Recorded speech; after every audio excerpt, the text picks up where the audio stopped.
বিসমিল্লাহির রহমানির রহিম। আসসালামু আলাইকুম। আশা করি সবাই ভালো আছেন, যে যেখান থেকে ভিডিও দেখছেন। তো আজকে না একটা বিশেষ দিন। কী সেই বিশেষ দিনটা আপনাদেরকে আমি পরে বলছি। তো আগে না একটু বিছানাটা গুছ করে নিচ্ছিলাম। সকালে বেডশিটটা তুলে নিয়েছিলাম, তো বেডশিটটা গুছ করে নিলাম। বেডশিটটা চেঞ্জ করে চাদরটা চেঞ্জ করে দিলাম, আর এখানে চাদরটাও ঝেড়ে নিচ্ছিলাম। বিকেল টাইমে কাজগুলো করা হয়। আপনার দেখা যায় যে বিছানা গুছ করা থাকলে না মনে হয় যেন ঘরটা পুরো একদম ফুরফুরা থাকে। তো আর আজকে হলো আমার হাজব্যান্ডের বার্থডে। তো আমি আর আমার মেয়ে মিলে একটু কিছু সারপ্রাইজ প্ল্যান করছিলাম। তো আমরা ওকে জিজ্ঞেস করতেছিলাম যে কেক আনাবো। তো বললো, আমার হাজব্যান্ড বললো না, কেক আনানোর কোনো দরকার নেই, আমার এখন আর সেই বয়স নেই, তো কেক বা নাই আনি সে।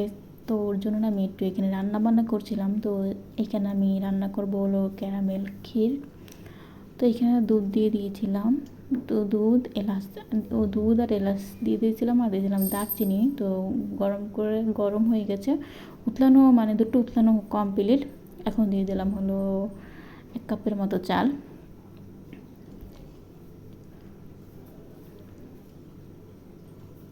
আসলে আপনার দেখা যায় যে বার্থডে বয়সটা না বাচ্চাদের জন্যই ঠিক আছে, আমাদের মতো যারা বয়স্ক তাদের তো আর বার্থডে ব্যাপারটা আসে না। তো আমরা যারা হাজব্যান্ডকে ভালোবাসি তাকে একটু সারপ্রাইজ দেওয়ার চেষ্টা করি। তো আমি চিন্তা করলাম একটু সারপ্রাইজ দিই হাজব্যান্ডকে, কারণ সবসময় দেখা যায় ও হাজব্যান্ডরাই আমাদের জন্য করে, আমরা হয়তো হাজব্যান্ডের জন্য কিছুই করি না। তো আমি চিন্তা করলাম যে এখানে একটু সারপ্রাইজ দিয়ে দিই। তো এখানে আমি চালটা না একটু ফোটানোর জন্য রেখে দিলাম, আর চিন্তা করলাম যে কিছু রান্না করি। ও এভাবে মানে গোস পোলাও বিরিয়ানি এগুলো খুব একটা পছন্দ করে না। পছন্দ হলো ভাত, মাছ, মাংস এগুলো। তো যদি এটা বিশেষ দিন তো একটু আলাদা রান্না বান্নাই করবো। তো এইখানে আর আমি তান্দুরি চিকেনটাই করব। আসলে আমরা যখন ছোটো ছিলাম তখন না আমাদের বার্থডে পালন করা হতো না, আমার মা তো এগুলো পছন্দ করে না, আর আমার শাশুড়ি বলে এগুলো নাকি হাদিসে নেই বার্থডে পালন করা। তো আমরা নিজেরাই তো করতে পারি নাকি। দেখা যায় যে যখন আমার মেয়ের বার্থডে হয় তখন দেখা যায় মোটামুটিভাবে একটু করি। দেখা যায় যখন কেক আনি আর করি, আর আমার বার্থডেতে আমি পালনই করি না, জাস্ট হাজব্যান্ডের বার্থডের জন্য একটু কিছু করে নিলাম আর কি। আর হাজব্যান্ড যে কত বড় একটা নিয়ামত আল্লাহর তরফ থেকে, তা একজন বিবাহিত স্ত্রী জানে। কেউ হয়তো হারিয়ে বুঝেছে, বা কেউ হয়তো থাকা অবস্থায় বুঝেছে। ওই যে একটা কথাই আছে না, দাঁত থাকতে দাঁতের মর্যাদা কেউ দেয় না। তো এরকমই কিছু কিছু দেখা যায়, কিছু কিছু ক্ষেত্রে হয়তো আমরা মেয়েরা হয়তো হাজব্যান্ডের কদরটা থাকা অবস্থায় বুঝতে পারি। আবার দেখা যায় কিছু কিছু ক্ষেত্রে যখন হারিয়ে যায় তখন বোঝা যায়। কিন্তু যে কত বড় নিয়ামত সেটা একজন বিবাহিত মহিলারাই জানে, যে আল্লাহ তাআলা আমাদের কত বড় নিয়ামত দিয়েছে। আমার মনে হয় সবারই এই নিয়ামতের কদর করা উচিত, তাদেরকে সাপোর্ট করা উচিত, ভালোবাসা উচিত। সব সময় যে যেখান থেকে যেভাবে পারে ততটাই করা উচিত। আসলে স্বামী স্ত্রী ভালোবাসাটাই হলো আল্লাহর থেকে আসা। দেখা যায় আপনি তাকে চেনেন না, সে আপনাকে চেনে না, কোথা থেকে মিল হয়ে যায়, ভালোবাসা হয়, সংসার করা হয়, আপনার সাথে সারাটা জীবন কাটিয়ে দেয়। আমি আল্লাহর কাছে শুধু এটুকুই দোয়া করি যে আল্লাহ, আমরা যেন তিনজনে মিলে যেন সুখে শান্তিতে সংসার করতে পারি, যেন আমার সুখে একটা ফ্যামিলি থাকে, আল্লাহর কাছে সুস্থ সবল থাকে যেন, এটুকুই চাওয়া, আর কিছু চাওয়া নেই। তো এখানে আমি তো মুরগির গোশতটা কেটে নিলাম, আর এখানে কিছু পেঁয়াজও কেটে নিচ্ছিলাম, আসলে শর্টকাটে যেভাবে করা যায়। আর এইখানে আমি যে তান্দুরি চিকেনটা করব এর জন্য না মুরগির গোশতটা একটু মেরিনেট করে নিচ্ছিলাম। তো ওই জন্য নিলাম হলো আদা বাটা, রসুন বাটা, হলুদের গুঁড়া, তারপরে দিয়ে দিলাম হলো লবণ, তারপরে দিয়ে দিলাম হলো সামান্য পরিমাণে টক দই,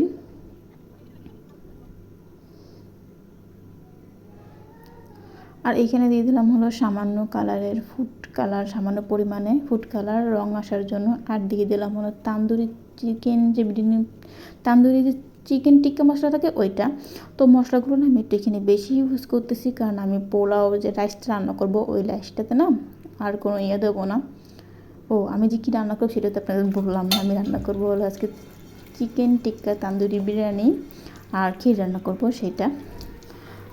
এর জন্য মশলাটা মাখিয়ে নিলাম। ওই যে বললাম একটু মশলাগুলো বেশি বেশি দিয়েছি, যে রাইসটা রান্না করব ওই রাইসটাতে আর কোনো মশলা আমি ইউজ করব না। তো এখানে তো চিকেনটা আপনার কাছে কম মনে হতে পারে, যেহেতু আমরা 3 জন মানুষ আর যেহেতু রাতে খাবো, তো আমাদের জন্য না এটা পুরো একদম ভরপুর হয়ে যাবে। তো একটু মাখিয়ে নিলাম, আর এইখানে একটু মাখিয়ে নিয়ে 5 মিনিট রেখে দিয়েছি। আর এইখানে আমি 2-3টের বেশি দিনে এখন এখানে দেওয়া বাকি আছে হলো জিরার গুঁড়া, ধনিয়ার গুঁড়া আর হলো গোলমরিচের গুঁড়া, যেগুলো আমি আমার মেয়ের কাছে দিয়ে এসেছি গুঁড়া করার জন্য। তো দেখো অলরেডি গুঁড়া করে দিয়ে দিয়েছে আমার মেয়ে। তো আমি এখানে এটাকেও বেশ ভালো মতো ম্যারিনেট করে রেখে দেবো। আর দিয়ে দিলাম হলো সামান্য পরিমাণে টেস্টিং সল্ট। টেস্টিং সল্ট দিলে না একদম টেস্টটা না খুবই ভালো আসে, একদম রেস্টুরেন্ট স্বাদ আসে টেস্টিং সল্টটা দিলে। আপনারা বাসায় ট্রাই করে দেখতে পারেন। টেস্টিং সল্ট দিলে না অনেক ভালো একটা মানে স্বাদটাই পুরো ডিফারেন্ট হয়ে যায়। তো এখানে ম্যারিনেট করে রেখে দিলাম। আর এখানে দেখতেছি যে আমার ক্ষীরের অবস্থা কী। তো এইখানে না আমি দেখলাম যে ক্ষীরের চালটা ফুটছে কি না। তো এইখানে দেখলাম যে চালটা ফুটে গিয়েছে।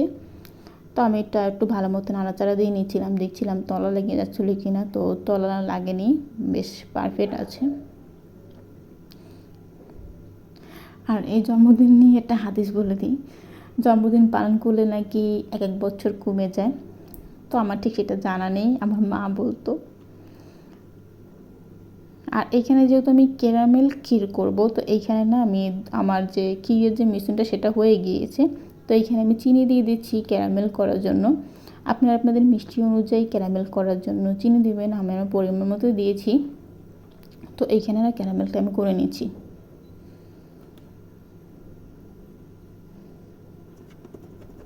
তো এই তো আমার ক্যারামেল করা কমপ্লিট। আপনারা আপনাদের যেরকম কালার চান এরকমভাবে করে নিতে পারেন। আমি আমার কালার অনুযায়ী করে নিয়েছি। তো আমার যেহেতু ক্যারামেল করা শেষ, আর আমি এখানে দিয়ে দিলাম ক্ষীরের মিক্সির ভিতরে। তো এখানে ক্যারামেল আর ক্ষীর আমি একসাথে না মিক্সড করে নেব।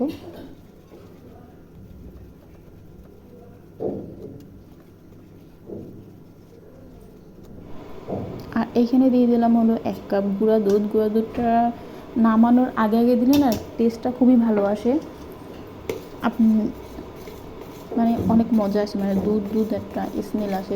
এটা করলে আর কি দুধটা টানার কোনো দরকার পড়ে না। আর এইখানে আমি দিয়ে দিলাম হলো সামান্য পরিমাণে ঘি, উপরে দিয়ে দিলাম হলো কিশমিশ, আর দিয়ে দিলাম হলো কাজু বাদাম। মাশাআল্লাহ আমার ক্ষীর রেডি। কালারটাও কিন্তু বেশ ভালোই ছিল, আর ঘেরানটাও অনেক ভালো ছিল। লাস্টে একদম ঘিয়ের একটা ঘেরান আসতেছিল।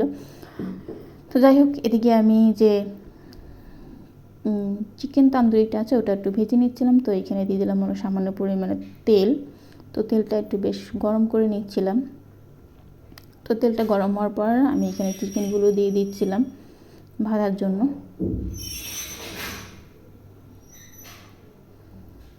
আর যে এক্সট্রা মশলাগুলো আছে সেগুলো রেখে দেবো, ওই যে বললাম রাইসে দেবো, এক্সট্রা মশলাগুলো আমি এখানে দিব না। তো এইখানে না আমি একটু নাড়াচাড়া দিয়ে নিচ্ছিলাম। মানে মুরগিটা আপনাকে এমনভাবে ভাজতে হবে যেন মুরগিটাও মানে ভাজা হয়ে যায়, আর মশলাটাও যেন না পুড়ে, যেহেতু আমি একটা রাইস রান্না করবো, এটা খালি খাবো না।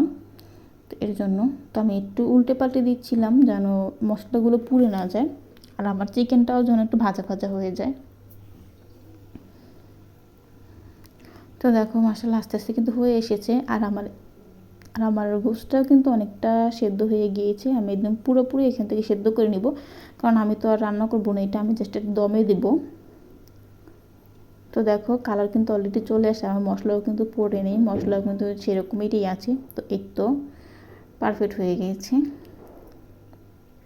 তো এই তো আমার তান্দুরি চিকেন ফ্রাই রেডি। তো এটাকে না এখন আমি নামিয়ে নেব। নামিয়ে নিয়ে তারপরে এখানে আমি রাইসটার জন্য প্রিপারেশন নিয়ে নিচ্ছি। তো এখানে নিয়ে দিয়েছিল তেল, দিয়ে দিলাম হলো এলাচ, তারপরে দিয়ে দিলাম হলো দারচিনি, তারপরে দিয়ে দিলাম পেঁয়াজ। তো একটু হালকা সটে করে নিয়েছি, মানে হালকা একটু নরম করে ভেজে নেবো এটাকে। তো হালকা একটু ভাজার পরে এখানে আমি হালকা একটু ভেজে নিয়েছিলাম। আর এইখানে যে মশলাটা ছিল ওই মশলাটা দিয়ে দিয়েছি। মশলাটা দিয়ে এখন ভালো মতো একটু কষিয়ে নেব। আর এইখানে না আমি দিয়েছি হলো তোমার যে,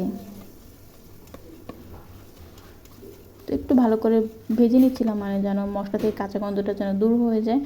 আর এইখানে না আমি সামান্য পরিমাণে একটু হলুদ ইউজ করছি। হলুদ ইউজ করলে না কালারটা বেশ ভালো আসে রাইসের।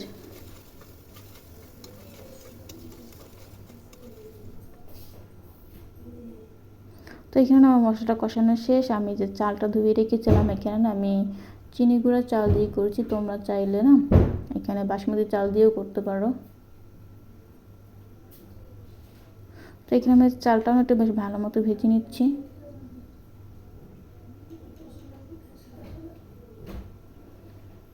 তো চালটা ভাজার পরে আমি এখানে যে গরম পানি করে রেখেছিলাম, তোমরা না একটা টিপস শিখে নাও।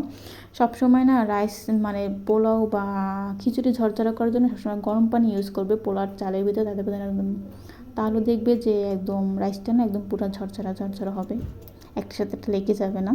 মানে গরম পানি ইউজ করলে না রাইসটা অনেকটা ঝুরঝুরা হয়। তো আমি এখানে ঢেকে দিচ্ছি 10 মিনিটের জন্য। 10 মিনিট পর মাশাল্লাহ রাইস মানে রাইসটা না একদম পুরো ঝরঝরা ছিল। আর আমি যখন আমার হাজব্যান্ডকে দিয়েছিলাম, আমরা কিন্তু খাবার পরে ভয় দিতেছিলাম, তো আমার হাজব্যান্ড বলতেছিল আমার মেয়েকে যে তোমার আম্মু আজকে খুব ভালোবেসে রান্না করছে, মানে গন্ধ খাবার মানে খুব পারফেক্ট ছিল। তো আমি তো অনেক খুশি হয়ে গেছি, যেহেতু আমার হাজব্যান্ড খুশি হয়ে গেছে, যেহেতু ওর খুশির জন্যই আমি করেছিলাম এটুকু। তো ও যেহেতু খুশি হয়েছে তা আমিও খুশি।